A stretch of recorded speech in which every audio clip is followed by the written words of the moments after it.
My best friend stayed late helping me pack, then pointed at my bed. Which side is mine?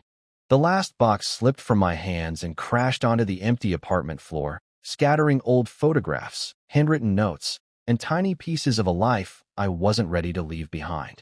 I stood frozen in the middle of the room, surrounded by silence so loud it almost hurt.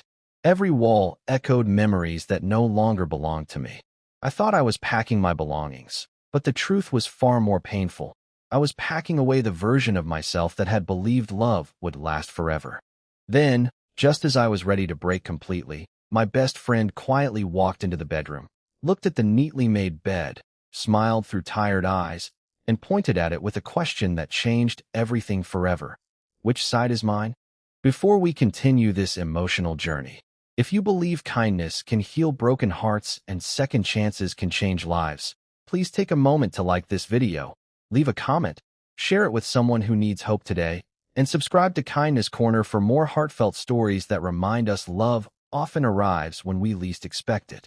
A year earlier, I would have laughed if someone had told me my life would collapse in a single month. I had a stable job, a comfortable apartment, and a relationship that everyone around us admired. My future seemed carefully planned, almost predictable. Then everything unraveled. My fiancée admitted she had fallen in love with someone else, and within weeks she was gone. The apartment that once echoed with laughter became painfully quiet. Every coffee mug reminded me of shared mornings. Every corner carried invisible memories that refused to disappear. I stopped inviting friends over because pretending I was okay became exhausting. I buried myself in work during the day and loneliness at night. Only one person refused to disappear from my life. Her name was Emma. We had been best friends since college, surviving impossible exams, cheap apartments, terrible first jobs, and countless disappointments together. She always seemed to know when I was pretending. Whenever I answered, "I'm fine," she somehow heard every word I wasn't saying. She never pushed me to explain. Instead, she simply showed up with coffee, groceries, or bad comedy movies she knew would eventually make me laugh. While everyone else encouraged me to move on, Emma quietly helped me survive one ordinary day after another. Months passed before my landlord informed me the building had been sold. Every tenant had 60 days to leave. The timing couldn't have been worse. Emotionally exhausted and financially stretched, I barely had enough energy to search for another apartment. Yet life has a strange way of refusing to pause while we heal. I eventually found a small place across town. It wasn't beautiful.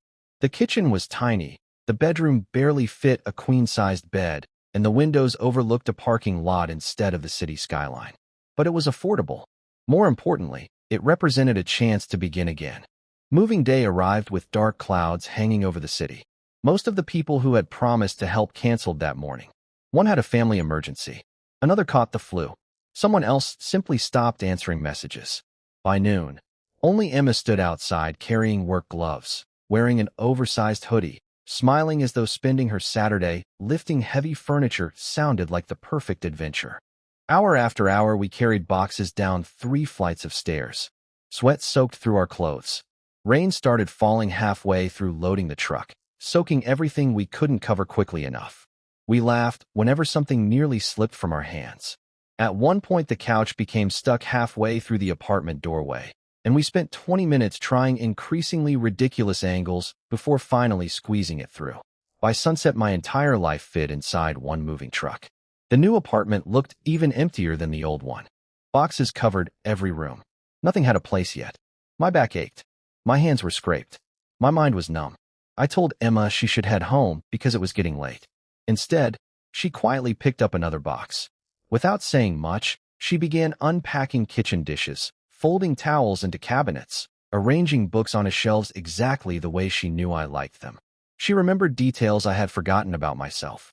Around midnight, we finally reached the bedroom. Only one box remained unopened. Inside were framed photographs.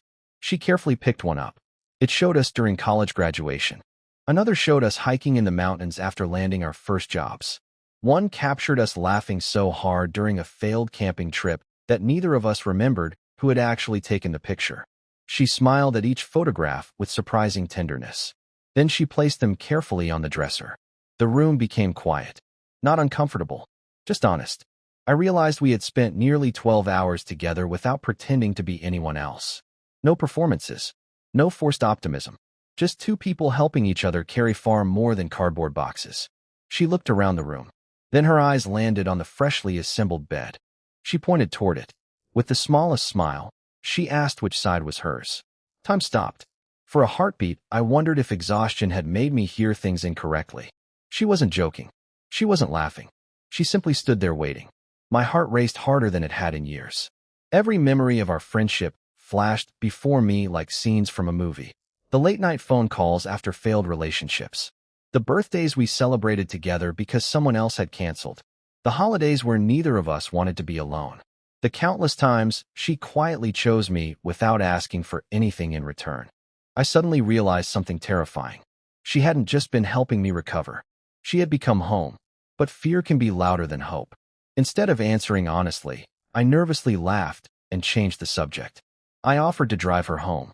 She nodded politely. The smile disappeared almost instantly. The ride across town felt longer than ever before. Neither of us spoke much. When she thanked me for the ride and walked inside her apartment building, I watched her disappear through the entrance carrying more disappointment than I understood at the time. For the next several days, something felt different. She still answered my texts, still wished me good morning, still checked whether I had eaten, but there was distance, not anger, sadness, the kind that appears when someone finally risks their heart and quietly accepts rejection. I replayed that moment in my bedroom over and over. Which side is mine? She hadn't been asking about furniture. She had been asking about my future, and I had answered with silence. The realization crushed me. I spent years grieving a relationship that had already ended while completely overlooking the person who had chosen me every single day. Not because she had to, because she wanted to. I remembered hundreds of tiny moments that suddenly carried entirely different meanings. The birthday cake she baked herself after I insisted I didn't want a celebration. The scarf she knitted because she noticed I never wore one during winter. The handwritten note she slipped into my lunch before an important presentation. The way she always looked for me first whenever entering a crowded room. Love had never arrived dramatically. It had quietly unpacked boxes beside me for years. One rainy evening, I finally drove back to the apartment building where she lived. I wasn't carrying flowers. I wasn't holding an expensive gift.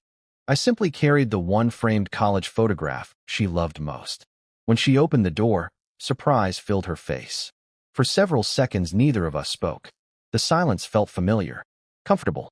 I finally admitted everything I had been too afraid to recognize. I confessed that losing my past had made me blind to the future waiting patiently beside me. I admitted I had confused safety with friendship because I was terrified of risking the one relationship I couldn't bear to lose. Most importantly, I thanked her for never abandoning me when I had nearly abandoned myself. Tears quietly filled her eyes. She confessed she had almost stopped hoping. She believed asking about the bed had ruined everything. She thought my silence meant I would never see her as anything more than a lifelong friend. I gently took her hand. This time neither of us looked away. Weeks later she visited my apartment again. Only this time it looked different. Plants filled the windows. Pictures decorated the walls. The kitchen smelled like homemade pasta. Laughter echoed where loneliness once lived. When bedtime arrived, she walked into the bedroom, looked at the same bed, and smiled. Without asking permission this time, she placed her book on the left bedside table. I quietly climbed onto the other side. Neither of us needed to say anything. Sometimes love isn't found through grand speeches. Sometimes it arrives after years of loyalty, patience, and quiet acts of kindness that slowly build a home inside another person's heart. Life continued bringing challenges. We argued over paint colors, forgot grocery lists, struggled through stressful jobs, and worried about bills like every ordinary couple. But every difficult season reminded us of the night everything changed. Whenever life became overwhelming, one of us would smile and ask the question that started our story. Which side is mine? The answer was never about a bed. It was always about choosing each other. If this story touched your heart or reminded you of someone who has quietly stood beside you through your hardest days, please like this video, share it with someone you love, subscribe to Kindness Corner, and help us spread more stories that remind the world kindness is never wasted. Before this story ends, tell us in the comments, have you ever realized that the person meant for you had been beside you all along? Years later, When friends asked how our love story began, they expected dramatic romance or unforgettable first dates. Instead, we always smiled and talked about moving boxes, tired hands, rainy weather, and one unforgettable question asked in a nearly empty bedroom. Looking back, we understood something many people spend their entire lives searching for. Real love rarely arrives with fireworks. More often, it quietly stays late to help you pack the broken pieces of your life, patiently waits while you heal, and gently reminds you that home isn't a place filled with furniture or walls. Home is the person who never stopped choosing you, even when you couldn't yet choose yourself. And every single night before turning off the lights, we still smiled at each other, grateful that one simple question had given us the courage to build a lifetime together.